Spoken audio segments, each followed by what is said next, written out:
اعوذ باللہ من الشیطان الرجیم بسم اللہ الرحمن الرحیم وَإِلَىٰ عَادٍ أَخَاهُمْ هُودًا قَالَ يَا قَوْمِ اعْبُدُوا اللَّهَ مَا لَكُم مِّنْ إِلَٰهٍ غَيْرُهُ أَفَلَا تَتَّقُونَ۔ صدق اللہ العظیم۔ عزیز ساتھیوں، دوستو، بزرگوں، ماؤں، بہنوں، السلام علیکم رحمۃ اللہ وبرکاتہ۔ میں نے بھی آپ کے سامنے سورہ اعراف کی 65 نمبر کی آیت تلاوت فرمائی۔ سورہ اعراف میں 206 آیت اور 24 رکوع ہیں۔ آج انشاءاللہ ہم اس کے 9ویں رکوع کا حاصل مطالعہ آپ کے سامنے رکھنے کی کوشش کریں گے، جس میں 65 سے 72 نمبر کی آیتیں ہیں۔ اس رکوع میں حضرت ہود علیہ السلام کا واقعہ بیان کیا گیا ہے۔ یہ سورت مکی ہے اور یہ اس دور کی صورت ہے جس وقت اللہ کے رسول صلی اللہ علیہ وسلم کو مکے میں دعوت دیتے ہوئے پورے 12 سال گزر چکے تھے، یعنی ظلم و ستم کا دور تھا، اور مسلمانوں کی ایک بہت بڑی تعداد حبشہ کو ہجرت کر چکی تھی۔ اس پس منظر کو ذہن میں رکھیے۔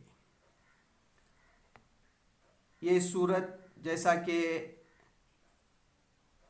ہم بتا چکے ہیں کہ انسان کا سفر شروع ہوتا ہے آدم علیہ السلام سے، سفر جاری ہے، پھر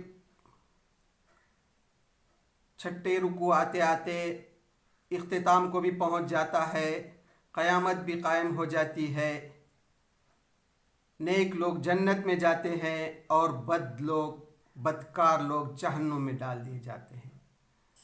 پھر اس کے آگے اللہ تعالیٰ کائنات کا ذکر کرتا ہے، زمین، آسمان، سورج، چاند، یہ سب جو ہے تو اللہ تعالیٰ کی نے بنائے ہیں۔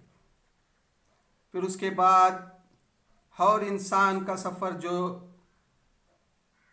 آدم سے شروع ہو گیا تھا، پھر اس کے بعد 8ویں رکوع میں حضرت نوح علیہ السلام کا واقعہ بیان ہوتا ہے۔ اس طرح سے یہ سفر جاری ہے۔ اب یہ تاریخ کا سفر عاد کی قوم، ہود علیہ السلام کی قوم کا ذکر کرتا ہے۔ اس طرح سے یہ قرآن مجید کا سلسلہ جاری ہے۔ حضرت ہود علیہ السلام، یہ قوم عاد جو ہے، یہ یمن کے سرحد کے علاقے میں رہتی تھی۔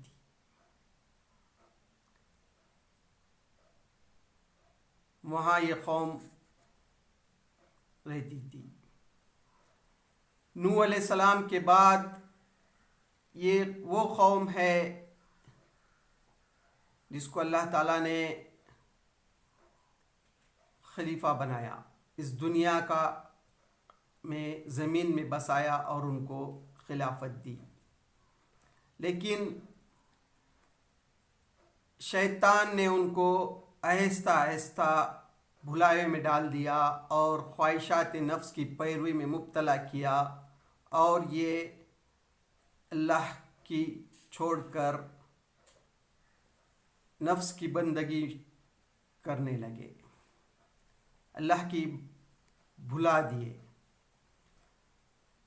نوح علیہ السلام کے بعد یہ دوسری قوم ہے جس کا اللہ تعالیٰ قرآن مجید میں ذکر کرتا ہے۔ اللہ تعالیٰ فرماتا ہے 65ویں آیات کا ترجمہ، اور عاد کی طرف ہم نے ان کے بھائی ہود کو بھیجا۔ اس نے کہا، اے میرے قوم کے لوگو، اللہ کی بندگی کرو، اس کے سوا تمہارا کوئی معبود نہیں۔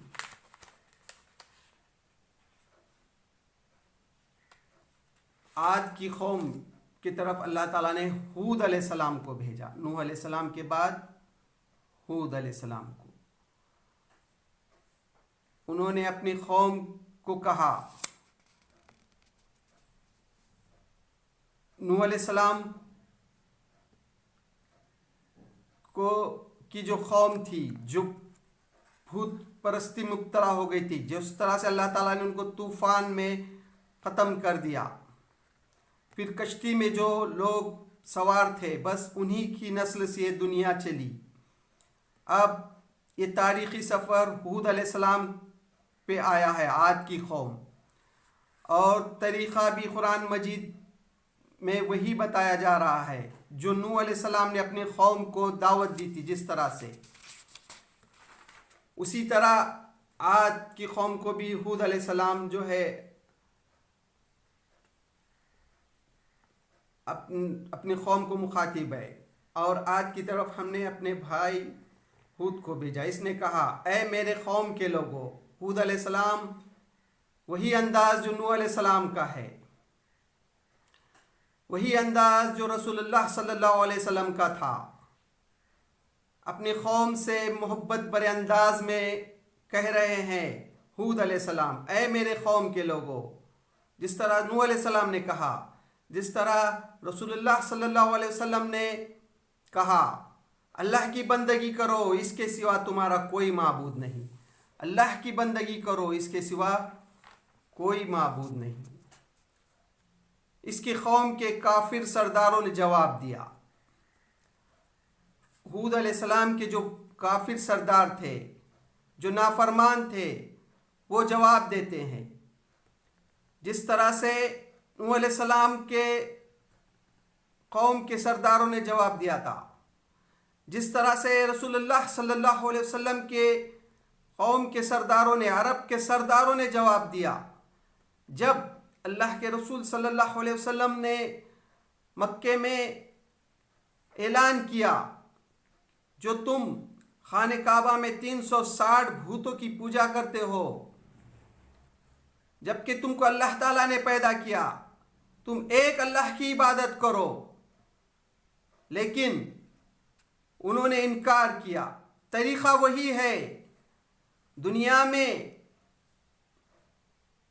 پہلے انسان آدم علیہ السلام، اس کے بعد پیغمبر نوح علیہ السلام کا بھی وہی طریقہ، ہود علیہ السلام کا بھی وہی طریقہ، پیارے رسول اللہ صلی اللہ علیہ وسلم کا بھی وہی طریقہ. سب سے پہلے جو آپ جس کو دعوت دیتے ہیں وہ قوم کے سردار ہوتے ہیں، اور سردار جو ہے انکار کرتے ہیں. ہود علیہ السلام کا بھی انکار کر رہے ہیں سردار، رسول اللہ صلی اللہ علیہ وسلم کا بھی انکار کر رہے ہیں. رسول اللہ صلی اللہ علیہ وسلم کے عرب کے لوگوں نے، عرب کے سرداروں نے جب انکار کیا، پھر آپ مکے سے نکل کے طائف گئے. طائف میں بھی آپ نے وہاں کے سرداروں کو کہا، سرداروں نے آپ کی بات کو نہیں مانا، یہاں تک کہ وہاں کے گنڈے بچوں کو آپ کے پیچھے لگایا، اتنا پتھروں سے مارا کہ آپ کی جوتیاں مبارک میں خون لہو جمع ہو گیا. آپ کو ایک باغ میں آ کر پناہ لینا پڑی. پھر اس طرح سے آپ جب مکے سے ہجرت کر کے مدینہ گئے، پھر وہاں کے بھی سرداروں کو دعوت دی. پھر صلح حدیبیہ کا واقعہ ہوا. پھر اس کے بعد جب اطمینان ہو گیا عرب سے کہ اب جو ہے امن قائم ہو چکا ہے، تھوڑا سا سیز فائر ہو جانے کے بعد جب اطمینان ہوا، تو آپ پورے دنیا کا رخ کرے. پورے دنیا میں جو اس وقت کے سپر پاور تھے، رومن ہمپائر، پشچم ہمپائر، مصر کا جو بادشاہ تھا، ان سب سرداروں، ان سب بادشاہوں کے نام آپ نے خط لکھا کہ ایک اللہ کی بندگی کرو. یہ کائنات کا مالک اللہ ہے، اس نے اس دنیا میں، اس دھرتی پر انسان کو بھیجا ہے. یہ دنیا سب اللہ کی ہے. تو اسی طرح ہود علیہ السلام اپنی قوم کو کہہ رہے ہیں. پھر اس کے بعد ان کی قوم کیا جواب دیتے؟ اس کی قوم کے کافر سرداروں نے جواب دیا، ہم تو تمہیں کم عقلی میں مبتلا دیکھتے ہیں اور تم کو جھوٹوں میں سے سمجھتے ہیں۔ اس طرح سے ان کے سرداروں نے ہود علیہ السلام کا انکار کیا، جس طرح سے رسول اللہ صلی اللہ علیہ وسلم کا ان کے سرداروں نے انکار کیا تھا۔ اور آج بھی لیجئے آپ دنیا میں، آج بھی آپ سرداروں کو طریقہ، ہم کو جو بھی دائی ہیں، جو بھی دعوت دین کا کام کرتے ہیں، تو وہی طریقہ دنیا میں اللہ کی سنت وہی ہے کہ پہلے سرداروں کو مخاطب کیا جائے، پھر دیکھیے آپ وہی جواب آئے گا کہ ہم تو تم کو جھوٹا سمجھتے ہیں۔ وہی رسول اللہ صلی اللہ علیہ وسلم کو جواب ملا۔ اور آج بھی آپ کسی نافرمان مشرک کو آپ جب ایک اللہ کی بندگی کی دعوت دیں گے تو آپ کو یہی وہ جواب دیں گے۔ پھر انہوں نے اس طرح بے سوچے سمجھے اور کسی ثبوت کے بغیر آپ کو یوں ہی جواب دیا کہ آپ تو جھوٹ، نعوذ باللہ، جھوٹ کہتے ہیں۔ پھر جو ہے ہود علیہ السلام کہتے ہیں، اس نے کہا، اے برادران قوم، مجھ میں کچھ بھی کم عقلی نہیں ہے، بلکہ میں سارے جہانوں کے پروردگار کی طرف سے بھیجا ہوا رسول ہوں۔ ہود علیہ السلام بڑے میٹھے انداز میں، پیارے انداز میں اپنے قوم سے کہتے ہیں کہ مجھ میں جو ہے تو کم عقلی نہیں ہوں ہے، بلکہ میں سارے جہان یعنی پوری کائنات، یہی جس طرح سے نوح علیہ السلام نے اپنے قوم سے کہا تھا، جس طرح سے پیارے رسول اللہ صلی اللہ علیہ وسلم نے اپنے قوم سے کہا تھا کہ میں تو یہ کائنات کے سارے جہان کا جو رب ہے، میرا، آپ کا، ساری دنیا کے انسانوں کا، پوری کائنات کا جو رب ہے، وہ پروردگار ہے، اس کی طرف سے بھیجا ہوا رسول ہوں، تمہیں اپنے رب کے پیغامات پہنچا رہا ہوں، اور میں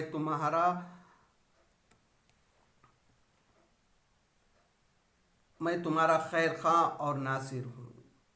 یعنی میں جو ہے اللہ کا بھیجا ہوا رسول ہوں، میں تمہارا خیر خواہ ہوں، میں تمہیں تمہارے بھلائی کا راستہ بتا رہا ہوں، تمہاری دنیا اور آخرت سدھر جائے، تم دنیا میں بھی کامیاب ہو اور آخرت میں بھی کامیاب ہو، میں وہ راستہ دکھا رہا ہوں، تمہارے پروردگار کا راستہ دکھا رہا ہوں، میں جھوٹا نہیں ہوں۔ یہ ہود علیہ السلام نے اپنی قوم سے کہا، اور یہی نوح علیہ السلام نے اپنی قوم سے کہا تھا، اور یہی حضرت محمد مصطفیٰ صلی اللہ علیہ وسلم نے اپنی قوم سے کہا۔ اس کے جواب میں آپ کے سادگی، سچائی کے ساتھ اور جو الزام انہوں نے لگائے تھے ہود علیہ السلام کو، وہ آپ صفائی دے رہے ہیں، تم مجھ کو جو جھوٹا کہہ رہے ہو، میں تو پروردگار کا بھیجا ہوا رسول ہوں، آپ کا خیر خواہ ہوں۔ پھر جو ہے آگے اللہ فرماتے ہیں، کیا تمہیں تعجب ہوا کہ تمہارے پاس تمہارے رب کی طرف سے نصیحت ایک ایسے شخص کے ذریعے سے آئی جو تمہیں میں سے ہے، تاکہ وہ تمہیں خبردار کر دے؟ کیا تمہیں تعجب اس بات پر ہوا کہ تمہارے پاس نصیحت جو ہے تمہارے قوم کے ایک آدمی کے پاس سے آئی؟ ہود علیہ السلام اپنی قوم کو کہہ رہے ہیں، میں تم ہی میں سے، میں جو ہے تو اللہ تعالیٰ نے مجھے یہیں پر پیدا کیا، میں تمہیں میں سے ہوں۔ یہی نوح علیہ السلام نے کہا تھا، اور یہی رسول اللہ صلی اللہ علیہ وسلم نے بھی عرب میں کہا۔ آپ صلی اللہ علیہ وسلم کو پورے 40 سال ان کے اندر مکے میں رہے تھے، آپ کو آمین کہتے، لوگ صادق کہتے، آپ کے اخلاق سے واقف تھے، سب جانتے تھے کہ میں تو وہی جواب دیتے تھے کہ تم جو نبی ہو، تم اگر رسول ہو اللہ کے، تو تمہارے ساتھ جو ہے کوئی فرشتہ کیوں نہیں آیا؟ اللہ نے تم کو ہی نبی کیوں بنایا؟ اللہ نے تمہارے ساتھ کوئی فرشتہ کیوں نہیں بھیجا؟ یا اللہ نے جو ہے کسی فرشتے کو کیوں نبی نہ بنا کر نہیں بھیجا؟ یہی سوالات ہر دور کے جو مشرک ہوتے ہیں کرتے ہیں۔ یہاں پر بھی ہود علیہ السلام کو وہی سوالات کر رہے تھے تو ہود علیہ السلام کہتے ہیں کیا تمہیں تعجب ہوا کہ تمہارے پاس تمہارے رب کی طرف سے نصیحت ایک ایسے شخص کے ذریعے سے آئی جو تمہیں میں سے ہے تاکہ تمہیں خبردار کر دے۔ اللہ تعالیٰ نے جو ہے نوح علیہ السلام کے بعد ہود علیہ السلام کو خلافت، دنیا کی خلافت دی تھی۔ پھر آگے اللہ تعالیٰ فرماتے ہیں اور یاد کرو جب قوم نوح کے بعد اس نے تم کو ان کا جانشین بنایا۔ ہود علیہ السلام جو ہے اپنی قوم کو یاد دلا رہے ہیں، یاد کرو، کیونکہ وہ جانتے تھے نوح علیہ السلام کا جو طوفان کا واقعہ ہوا تھا، اللہ تعالیٰ نے کس طرح سے دنیا میں جو نافرمان تھے ان کو کس طرح سے طوفان میں غرق کر دیا، تو یاد دلا رہے اپنی قوم کو، یاد کرو تم کو جو ہے نوح کے بعد اللہ تعالیٰ نے ان کا جانشین بنایا ہے اور سردار بنایا اور تم کو پھیلاؤ اور تمہارا پھیلاؤ زیادہ کر دیا۔ سو تم اللہ کے احسانات کو یاد رکھو تاکہ تم فلاح پاؤ گے۔ یا اللہ تعالیٰ نے جو ہے تم کو نوح علیہ السلام کے بعد اس زمین میں خلافت دی ہے، تم کو سردار بنایا ہے۔ اللہ کا احسان کو یاد کرو، تم کو دنیا میں اللہ تعالیٰ نے کامیابی دی ہے۔ ہود علیہ السلام اپنے قوم کو یاد دہانی کرا رہے ہیں، وہ نعمتیں یاد دلا رہے ہیں جو اللہ تعالیٰ نے دنیا میں تم کو دی ہے۔ تو اللہ کا شکر مانو، اللہ کے نے جو تم کو نعمتیں دی ہے دنیا میں اس کا شکر مانو، نافرمانی سے بچو۔ اس طرح سے جب ہود علیہ السلام اپنی قوم کو سمجھا رہے ہیں، لیکن انسان جو ہے کہ یہ فطرت ہے کہ وہ جب نافرمانی میں مبتلا ہوتا ہے، جب وہ شیطان کے جال میں پھنس جاتا ہے، شیطان نے جو ہے اللہ سے جو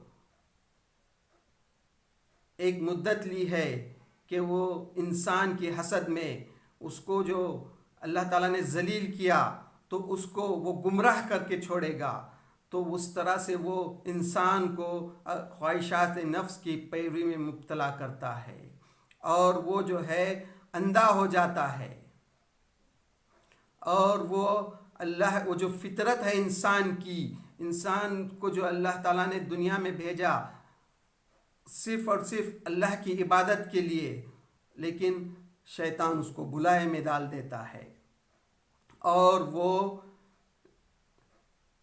جو ہے گمراہی میں مبتلا ہو جاتا ہے۔ اس طرح سے ہود علیہ السلام کے ساتھ جو ہے تو ان کی قوم جھگڑ رہی تھی اور ان کو کہتی تھی تم جو کہتے ہو ہم جو ہے گمراہ ہیں اور تم جو عذاب کی ہم کو دھمکی دیتے ہو لے آؤ وہ عذاب۔ یہی بات جو ہے اللہ کے رسول صلی اللہ علیہ وسلم کے ساتھ بھی عرب کے مشرک کہتے تھے، وہاں کے قریش جو تھے مشرکین قریش یہی بات کہتے تھے، تو ہود علیہ السلام کو بھی وہی ان کی قوم کہتی ہے۔ انہوں نے جواب دیا کیا تم ہمارے پاس اس لیے آئے ہو کہ ہم اکیلے اللہ کی عبادت کریں اور ان کو چھوڑ بیٹھے جن کی عبادت ہمارے باپ دادا کرتے آئے ہیں؟ ان کے جو لوگ ہیں، ہود علیہ السلام کی جو قوم ہے، ہود علیہ السلام سے کہتی ہے، انہوں نے جواب دیتی ہے کیا تم ہمارے پاس اس لیے آئے ہو، کیا تم اس لیے آئے ہو کہ ہم اکیلے اللہ کی عبادت کریں؟ کیا ہم جو دوسرے بتوں کی عبادت کرتے ہیں اس اللہ کی عبادت کریں صرف، اور ان کو چھوڑ بیٹھے جن کی عبادت ہمارے باپ دادا کرتے ہیں، جو ہمارے باپ دادا پرانے عبادت کرتے ہیں ان کو چھوڑ کر ہم صرف ایک اللہ کی عبادت کریں؟ یہی جواب جو ہے اللہ کے رسول صلی اللہ علیہ وسلم کو بھی عرب کی قوم دیتی تھی۔ اچھا تو لے ہم پر وہ عذاب جسے تو ہمیں ڈراتا ہے، اچھا تو لے آ وہ عذاب جس سے تو ہم کو ڈراتا ہے۔ یہ اس طرح سے ہود علیہ السلام کی قوم جو ہے ہود علیہ السلام کو کہتی ہے لے آؤ عذاب، اگر تو سچا ہے، اگر تو سچا ہے تو لے آؤ عذاب۔ اب ہود علیہ السلام انہیں کسی ناپسندی چیز کی دعوت دے، انہوں ایسا محسوس کرتے ہیں جیسا کہ ہود علیہ السلام ان کو کوئی ناگوارہ چیز کی دعوت دے رہے ہیں، جس کو ناپسند کرتے ہیں۔ وہ سننے کے لیے بالکل تیار نہیں ہیں اور اس پر غور فکر کرنے کے لیے بھی تیار نہیں ہیں۔ جو ہود علیہ السلام ان کو جو ہے دعوت دے رہے ہیں وہ بالکل سننا نہیں چاہتے، اس پہ غور فکر کرنا نہیں چاہتے، بالکل ان کی بات ماننا نہیں چاہتے۔ جس طرح سے اللہ کے رسول صلی اللہ علیہ وسلم کو عرب کی قوم کر رہی تھی، اور آج بھی آپ اگر دعوت کا کام کریں گے تو یہی آپ کو بھی ایسے ہی لوگوں سے سابقہ پیش آئے گا۔ وہ معاشرہ، وہ رسم و رواج جس میں وہ اندھے ہوتے ہیں، وہ جو نفس کی غلامی میں مبتلا ہو جاتے ہیں، وہ شیطان ان کو جو بھلا ڈالتا ہے اور اس شیطان کے جال میں جو پھنس جاتے ہیں اور خواہشات نفس کے جو غلام بن جاتے ہیں، اس طرح پھر وہ جو ہے تو عذاب کی جلدی کرتے ہیں کہ لے آؤ عذاب۔ پھر جو ہے آگے اللہ تعالیٰ فرماتا ہے اچھا تو لے آؤ، اچھا تو لے ہم پر وہ عذاب جس سے تو ہمیں ڈراتا ہے اگر تو سچا ہے۔ ہود علیہ السلام کو ان کی قوم کہتی ہے اگر تم سچے ہو تو لے آؤ عذاب۔ یہی وجہ ہے کہ پیغمبر کی زبان سے فوری دوک ٹوک جواب نکلتا ہے۔ جب قوم جو ہے جب جلدی مچاتی ہے لے آؤ عذاب، تو پیغمبر سے ہود علیہ السلام کی جو ہے روک ٹوک جواب نکلتا ہے۔ کیا جواب نکلتا ہے؟ اس نے کہا تم پر تمہارے رب کی طرف سے عذاب اور غصہ ٹوٹ پڑا۔ فوراً کہا ہود علیہ السلام نے تم پر جو ہے تو عذاب ٹوٹ پڑا، تمہارے رب کی طرف سے عذاب ٹوٹ پڑا۔ کیا تم مجھ سے کچھ ایسے ناموں کے بارے میں جھگڑتے ہو جو تم نے اور تمہارے باپ دادا نے رکھ لیے ہیں؟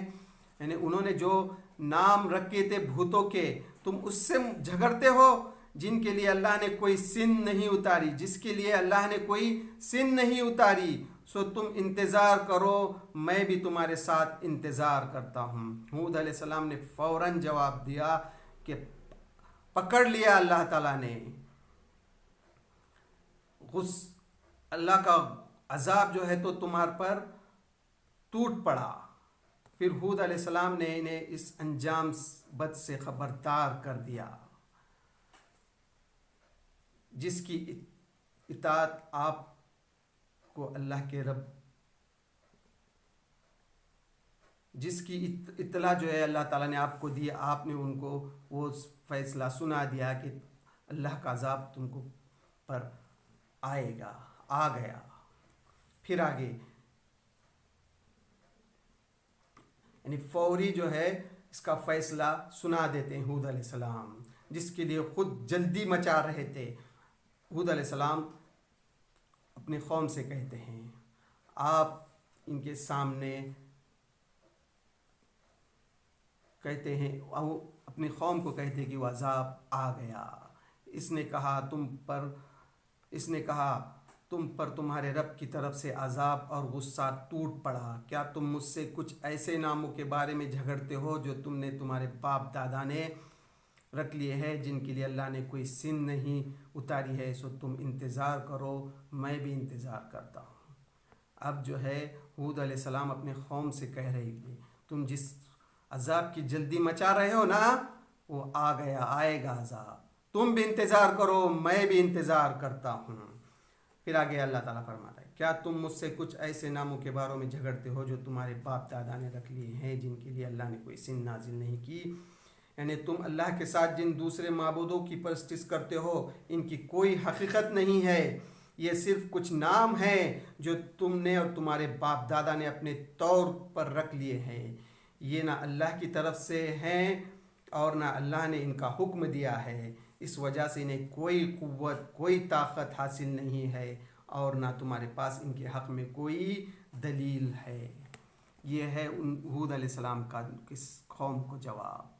اس طرح سے پھر جو ہود علیہ السلام جو ہے ایک بڑے اطمینان کے ساتھ، کیونکہ ان کو یقین ہوتا ہے، ہود علیہ السلام کو یقین ہوتا ہے یہ جو قوم ہے، یہ جو خود نام گھڑ لیے ہیں، یہ خواہشات نفس ہے، اور ہود علیہ السلام کے ساتھ اللہ تعالیٰ ہے، یعنی ہود علیہ السلام حق پر ہیں، یہ ان کو اطمینان ہوتا ہے، اور ان کی قوم جو ہے وہ باطل ہے، وہ ان کو یقین ہوتا ہے، بڑے اطمینان۔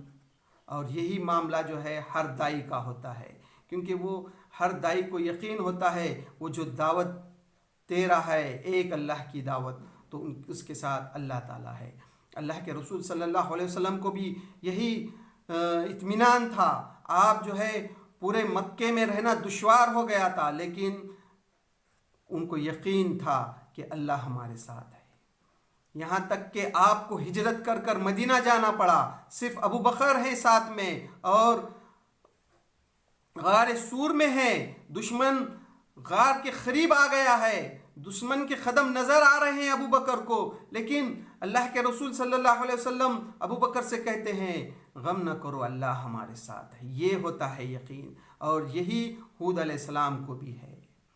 سو تم انتظار کرو، میں بھی تمہارے ساتھ انتظار کرتا ہوں، یہ اطمینان کے ساتھ قوم کو کہتے ہیں۔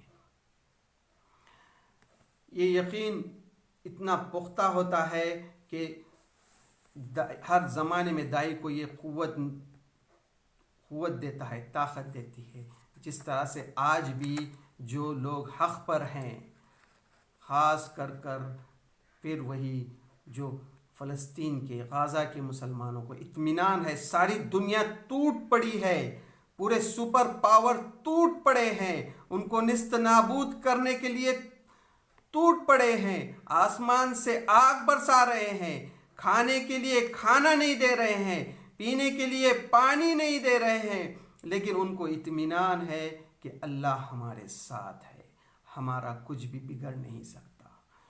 وہ بچے، وہ معصوم بچے، وہ معصوم مائیں بہنیں، ان کو اطمینان ہے کہ اللہ ہمارے ساتھ ہے۔ آج بھلے ہی دنیا میں ان پر ظلم ہو رہا ہے، لیکن وہ اطمینان کی سانس لے رہے ہیں، وہ ان کو ایک اینچ بھی اپنے عزم سے ہٹا نہیں رہے ہیں، پوری طاقت جھونک دی ہے۔ دنیا کی تاریخ لکھی جا رہی ہے، سنہرے الفاظوں میں لکھی جا رہی ہے، وہ غزہ کے مسلمانوں کی سنہرے الفاظ میں تاریخ لکھی جا رہی ہے، تاریخ لکھ چکی ہے، لکھی جا رہی ہے، تاریخ دہرائی جائے گی۔ جب بھی دنیا کی تاریخ 2024 کی تاریخ لکھی جائے گی تو وہ غزہ کے مسلمانوں کی تاریخ لکھی جائے گی۔